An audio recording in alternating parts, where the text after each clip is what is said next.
This is Dale Buchanan, the host of today's podcast. If you've ever wanted to become a full-time professional dog trainer, now's your chance. You need to check out my new book, The Business of Dog Training: How to Make $100,000 a Year as a Mobile Dog Trainer. It's available right now on Kindle ebook, paperback, hardcover, and audiobook. The Business of Dog Training, now available on Amazon. See the link in the show notes.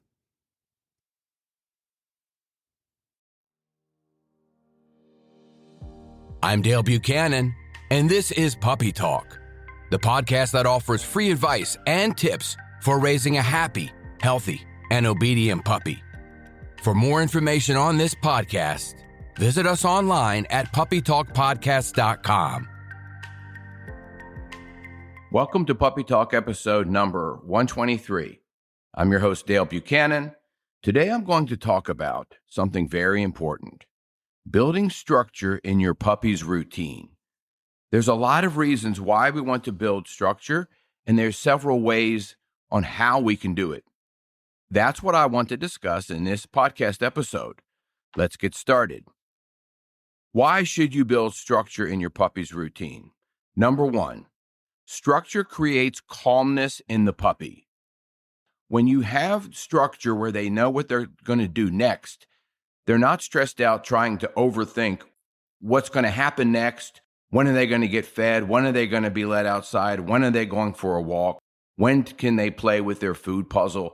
All of these things are structured just like in a human's life. We go to work, we go to school, we get up, we drink our coffee, we read the paper, check the email, take a shower. We have structure. Puppies also need to have structure, and that will help calm them down, because a lot of people have puppies that are out of control. They're hyper. They have no structure, no leadership, no rules, boundaries, discipline, obedience. The list goes on and on. So we start with structure.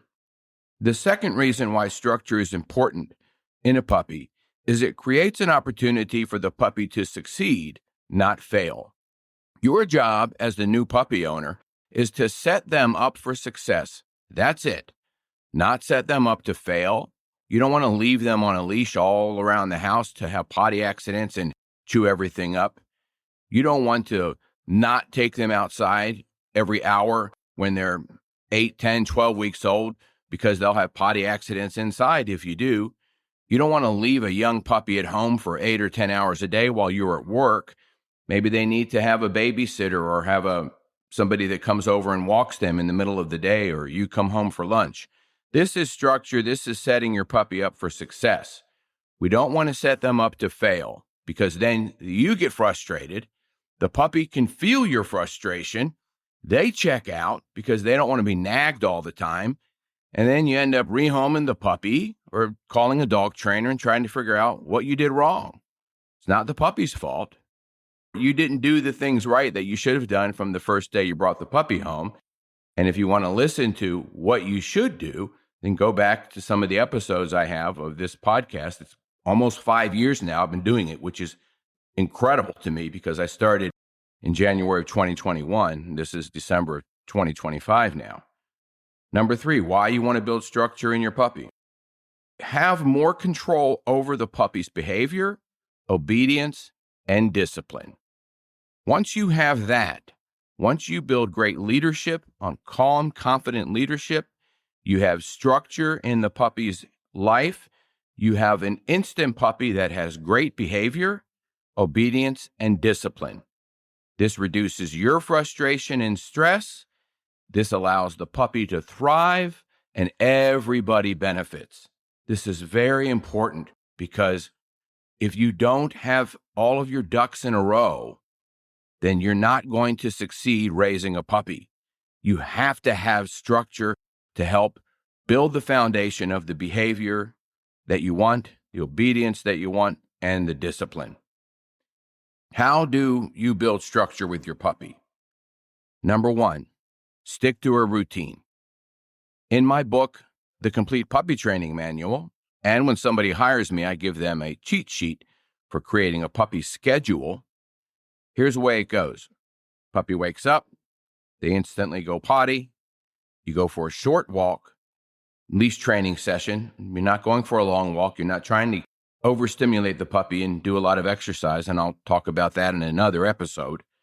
You're going to do a little training with them, maybe sit down, stay calm, work with them for 5 minutes on that.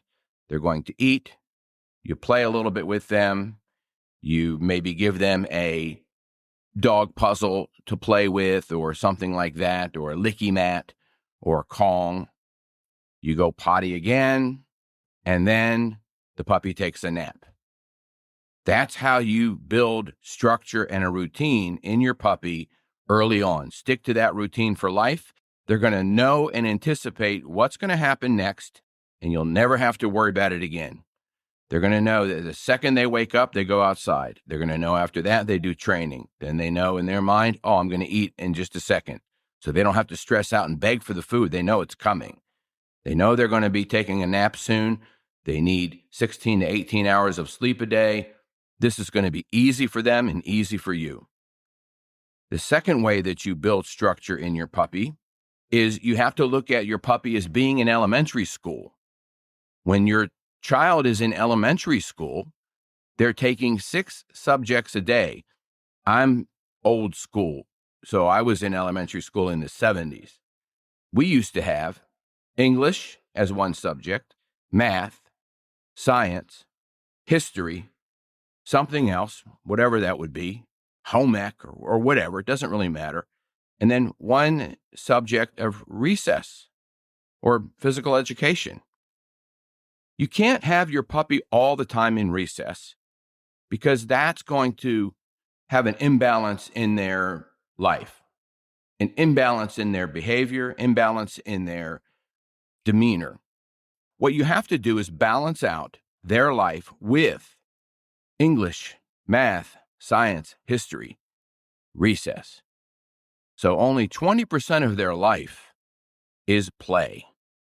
Only 20% is throwing the ball in the backyard or having a dog puzzle or having a dog toy to romp around in the house with.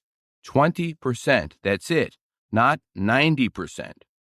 Because when I go to a lot of people's homes and they have a young puppy, they're doing 2 things with them: play and affection. That's it. They're either touching them all the time and googly talking to them. Oh, you're so cute. Oh, hi. Dixie, yeah, oh, you're such a good girl, And they're playing with them. They have all these toys. They have hundreds of toys in the house in a big box. This is a 10-week-old puppy. And all they're doing is playing with the puppy all the time. They think that's what the puppy needs right now. That's not what a 10-week-old puppy needs. A 10-week-old puppy needs structure, like I'm explaining in this episode. They need some play, but they mostly need sleep. All your puppy's needs as a young puppy up to about 4 or 5 months old is they need exercise, mental stimulation, enrichment, socialization, and at the very bottom, play, and underneath that, affection. So you're not cuddling with your puppy all the time. You're not touching them all the time and talking to them all the time. You're letting them be a puppy, a dog, a canine, and you're giving them space and letting them figure some things out on their own. And there's a whole nother podcast on that I did in January of 2025. How to train your puppy to make good decisions. Let them figure some things out on their own. Stop telling them what to do all the time. That doesn't work. So you have to have your puppy in school. They're in school. They are structured. The third way that you create structure in your puppy is do not replace essential subjects like English, math, science, history with play and affection. This is having your puppy in recess all day. You don't want to do that. What do I mean by English, math, science, and history? Think of it like this. A 5 or 10 minute leash training session in your driveway or on the sidewalk in front of your house is considered English. Doing a circuit training of sit, down, stay, calm, 10 repetitions of each is science. Doing some leave it and drop it training for impulse control is math. Doing something else like going to your place, going to your bed, teaching them the place command is history. So each thing you do in the training routine is equal to one subject of your child being in elementary school, or remember if you were in elementary school, the different subjects you took. And then there's recess, and then there's physical education. Then there's other things that you can do with the puppy once they've had all of their classes, once they've had the mental stimulation. So don't replace the mental stimulation, the enrichment, the training with play and affection, because that's going to make an unbalanced puppy. It's going to make you unhappy. Nobody succeeds in that way. And that is when I start getting the calls from people when they hire me to help with their puppy. And it's usually between 9 and 12 months old. Puppy's going through adolescence. It's almost an adult, and they're having real bad problems with them, but they never did what I'm recommending here from the very beginning. And then it creates problems later on, a lot of problems. Destruction, they don't listen, they run away from home, they jump all over people, they bark all the time, they can become more anxious, fearful, even aggressive, and you don't want that to happen. I hope this information was helpful to you. If you have any questions, you can reach me through the website, puppytalkpodcast.com. Have a great day.